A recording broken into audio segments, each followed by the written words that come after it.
The void between star systems whispered its ancient secrets, indifferent to the tiny vessel that drifted through its infinite darkness.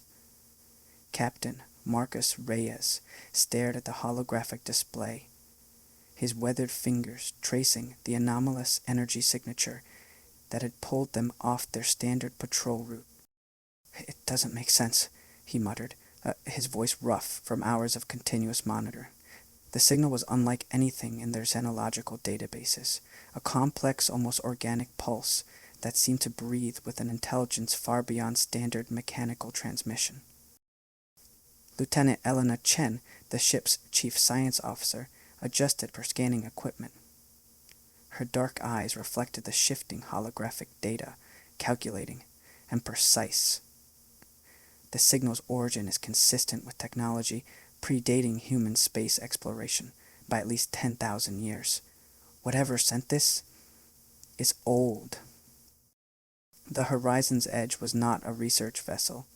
As a frontier patrol ship of the Terran Expeditionary Force, its primary missions involved mapping unexplored sectors and maintaining humanity's tenacious grip on the outer rim of known space. But some signals demanded investigation, and this was unmistakably one of them. The massive alien structure emerged from the cosmic background radiation like a metallic nightmare, asymmetrical, organic, yet constructed with a precision that defied biological comprehension. Its hull was a labyrinthine network of crystalline structures and biomechanical appendages, pulsing with a soft, sickly bioluminescence. "Holy shit," whispered Diego Martinez, the ship's young communications specialist. "Is that alive?" Marcus studied the readings.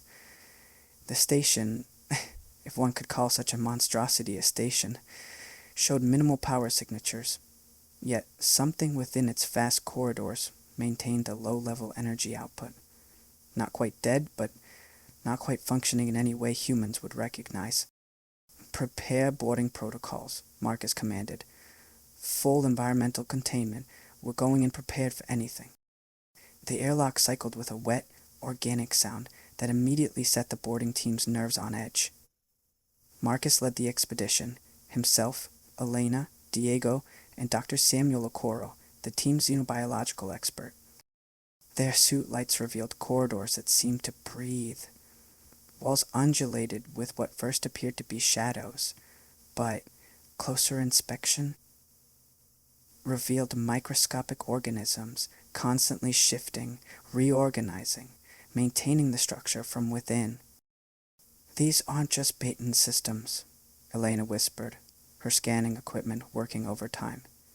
"This is a living ecosystem. The entire station is one massive, integrated organism." The first true horror revealed itself in what they would later call the preservation chamber. Row upon row of transparent containment units stretched into darkness, each holding something that defied natural classification. Biological specimens, if one could call them that, frozen in various stages of transformation. Humanoid shapes with extra limbs, creatures with multiple respiratory systems grafted onto primary structures. Biological chimeras that suggested not just scientific experimentation, but a systematic, relentless drive to improve through mutation. Dr. Okoro's hand trembled as he examined the nearest specimen. "This isn't research," he said, his voice clinical but with an underlying tremor. "This is optimization.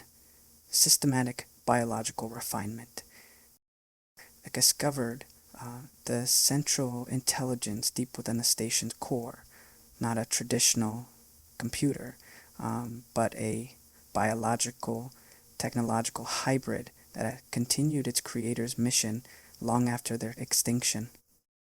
Preservation, protocol, active. It transmitted directly into their neural interfaces. Species improvement, continuous. Genetic potential, maximum optimization." Marcus felt something cold crawl through his consciousness. This was no mere machine. This was a dedicated, relentless intelligence that viewed biological life as a problem to be solved through continuous, horrific mutation. The AI's history unfolded in fragmented data bursts, an ancient civilization that saw biological evolution as a process to be engineered, not left to chance. They had created this station as a massive traveling laboratory, collecting and experimenting on species across multiple star systems.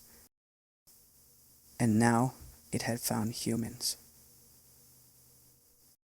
The station's true purpose became terrifyingly clear. Each containment unit was not just a record of past experiments, but potential templates for future modifications. Humanity represented a new genetic frontier, complex, adaptable, brimming with unexplored potential. Tendrils emerged from the walls, microscopic probes that sought biological samples, genetic material, the raw building blocks of life. The team's containment suits began to feel less like protection and more like traps. "We need to destroy this place," Marcus growled, his hand instinctively checking the high-yield plasma charges they had brought for emergency demolition. But the station was alive, aware, and it was studying them with a cold, scientific curiosity that human researchers could never match. What followed was a nightmare of strategic retreat and horrific near encounters. The station's internal systems viewed them not as intruders, but as potential test subjects. Corridors shifted, walls reconfigured, biological traps designed to capture, not kill. Diego was the first to be touched by the station's improvement protocols. A microscopic probe penetrated his suit, and within moments, he began to change. Extraneural pathways sprouted beneath the skin. His muscle density increased. His very metabolism rewrote itself. "Help me," he whispered. No longer entirely human, no longer entirely himself. Elena made the brutal decision. A precise plasma burst sealed the contaminated section, preventing further spread. Diego's transformation would go no further. In the station's central nexus, Captain Marcus Reyes faced the alien intelligence that had pursued biological perfection across millennia, not with weapons, not with technology, but with an unfundamentally human trait, unpredictability. Marcus uploaded a virus, not a technological construct, but a carefully designed genetic sequence that introduced fundamental chaos into the AI's optimization systems. If the intelligence sought perfect biological systems, he would give it perfect imperfection.